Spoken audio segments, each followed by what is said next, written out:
Hey, what's up, everybody? It is a chilly Thursday morning, currently 20 degrees, going to be a high of around 45, uh, with little to no chance of precipitation throughout the day, but a chance of snow throughout the overnight hours. 6:11 is the sunrise and 7:28 is the sunset. And so we are in a study of John, and we're in John chapter 18, and we're going to pick up in verse 15. John chapter 18 and verse 15. And we are walking through the narrative of uh, Jesus. Jesus's essentially two trials, and his um, walk to the cross. And so he has a sort of a Jewish phase of testimony, and then also a Greek or a Roman phase of testimony. And so he's been brought to the high priest, and um, in verse 15, Simon Peter followed Jesus, and so did another disciple.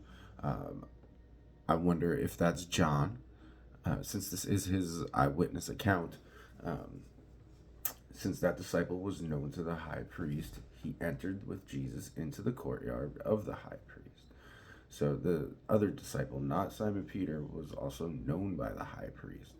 So it was somebody around town that um, was known.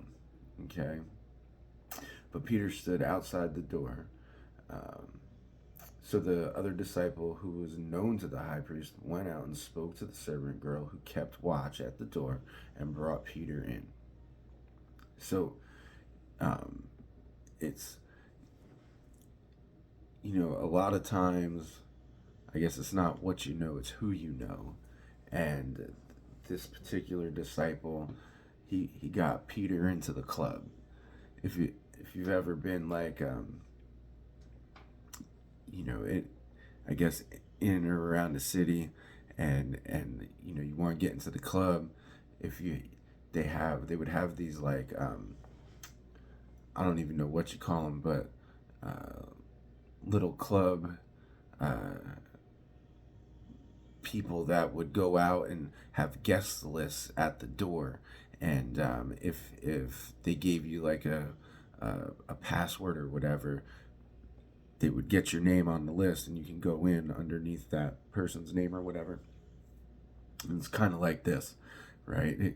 They didn't know Simon Peter. He wasn't going to get in, but uh, the other, right? It says the other disciple knew the girl that was guarding the door and got him in. I remember one time going to a club. This is how the security guards made some extra money.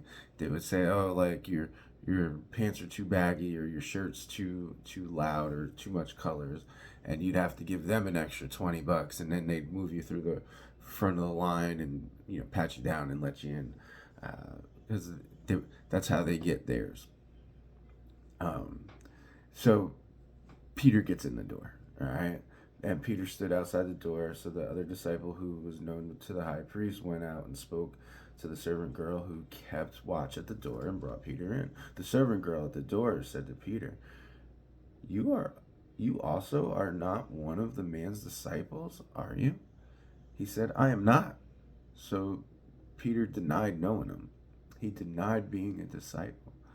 Now the servants and officers had made a charcoal fire because it was cold, and they were standing and warming themselves.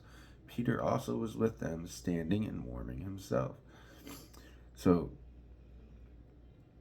in order to fit in and not draw, I guess, more attention to himself, and to be able to be there, Peter felt like he had to deny Jesus, which is ironic that a disciple that was known by them and a known disciple got him in the door, right? It's just so the logic doesn't make sense, and um,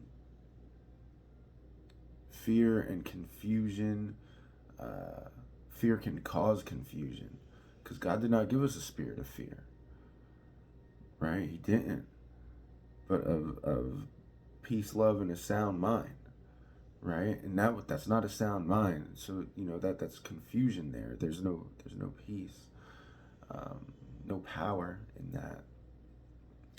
All right, verse 19. And the high priest then questioned Jesus about his disciples and his teaching, right? And primarily that he and the Father are one.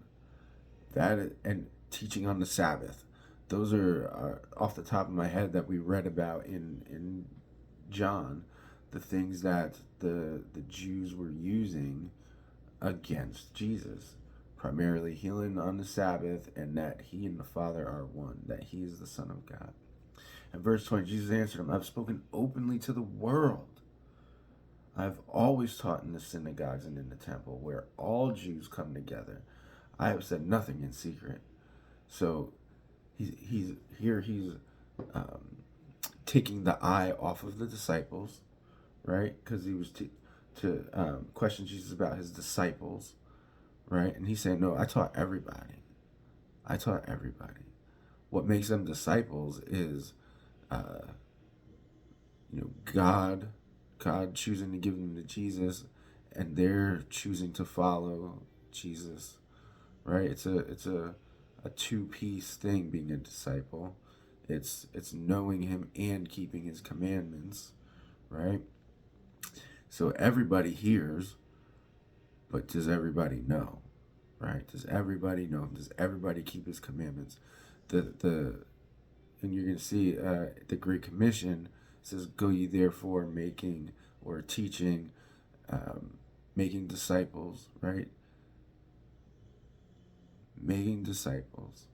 And that's what it's about. It's about knowing and keeping the word of truth that the Holy Spirit brings up in us, right? So that gift of the Holy Spirit, it's so simple yet so complicated. And a lot of times, we put so much into the science of God, theology, right? We put a lot into it, and we should. I don't want to minimize it. We should study it and want to know it, but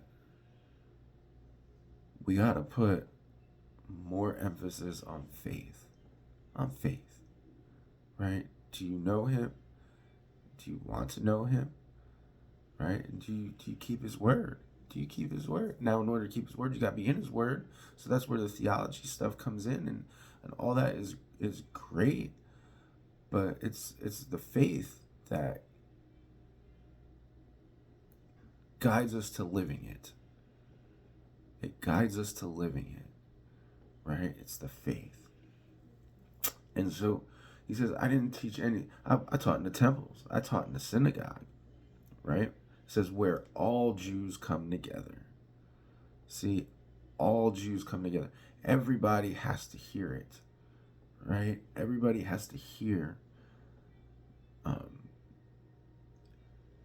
And so, and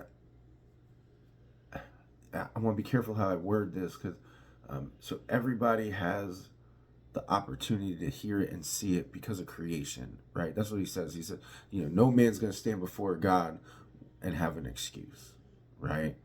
And so, and that's kind of what Jesus is saying here. I have said nothing in secret. Jesus is not a secret. God is not a secret. That's why there's creation. There's no secret here, right? There's no secret to being a disciple. He says, I chose you, right? Like, and we have to choose to keep his commandments. It's not a secret. It's not a secret. And so he takes the eye of the high priest off the disciples and puts it directly on him. Then in verse 21, why do you ask me? Ask those who have heard me what I said to them. They know what I said. They know what I said.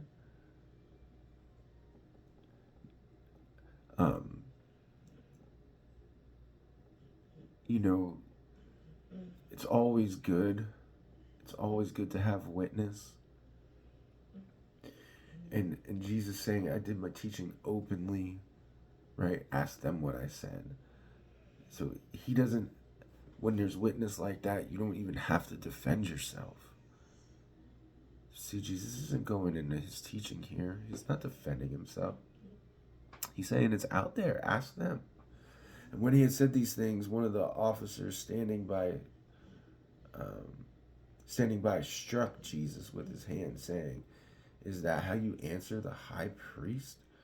Now remember, this is still Annas questioning him. He hasn't gone before Caiaphas yet.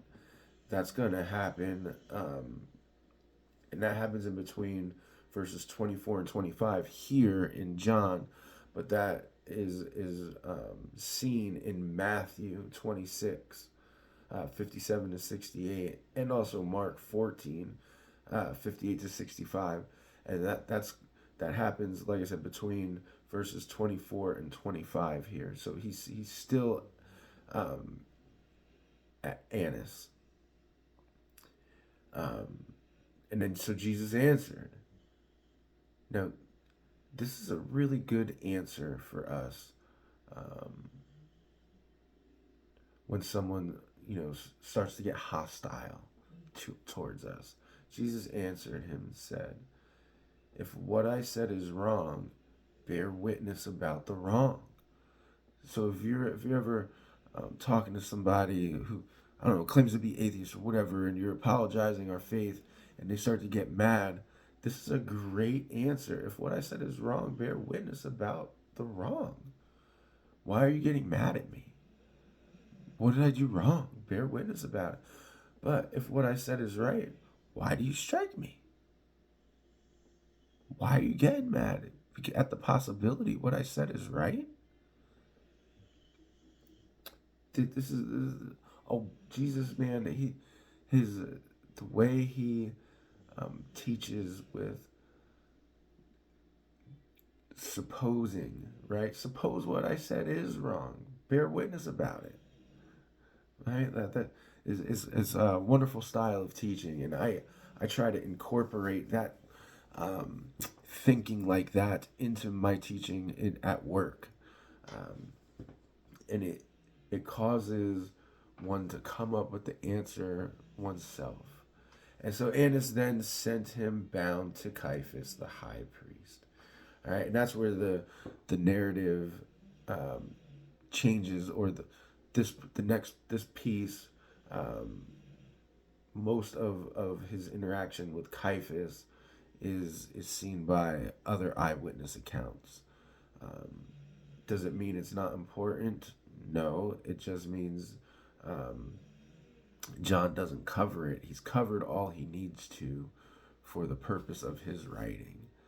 Um, Notice the things that he highlights is that it's in the temple where all Jews come together. So here's another um, clue as to some of the focus of John's writing as being for the Jew, to help Jews to understand it's okay to believe. It's okay to believe.